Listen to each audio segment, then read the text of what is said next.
Women in combat. The Army presented Secretary of Defense Chuck Hagel with a classified plan to implement women in ground combat roles today.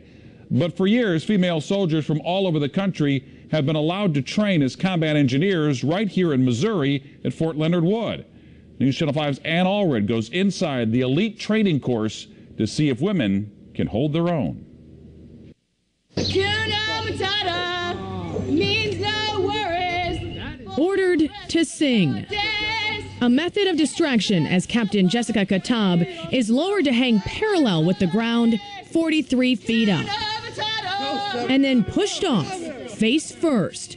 She is closely graded by instructors as she rappels down the tower. Sapper, keep your hand away from the carabiner and rappel. Sapper, what do you say?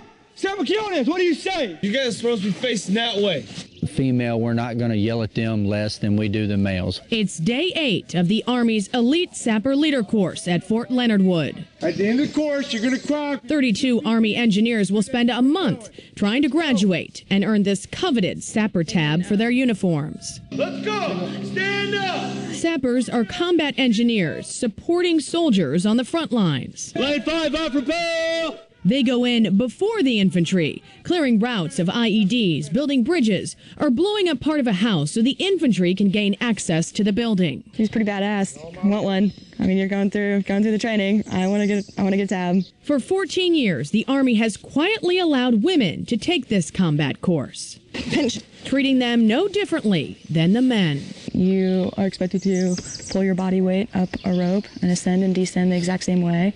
You get a buddy, you have to do buddy carries at PT. You run the same distance, and you carry the same weight. It's no different.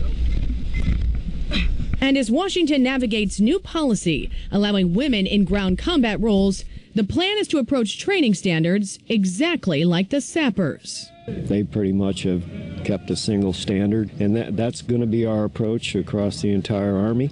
And I think it's true to say that the Secretary of Defense and the President feel very strongly about that posture as well. The thought is, if you can get through the infantry training, you can be infantry. 5 minutes, Severs. We couldn't find a member of the armed services to speak out against this plan because it is now policy.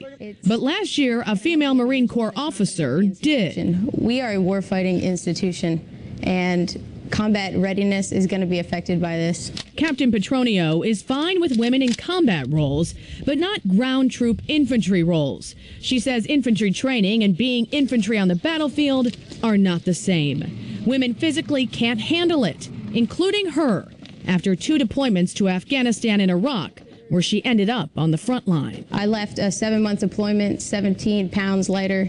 I had muscle atrophy.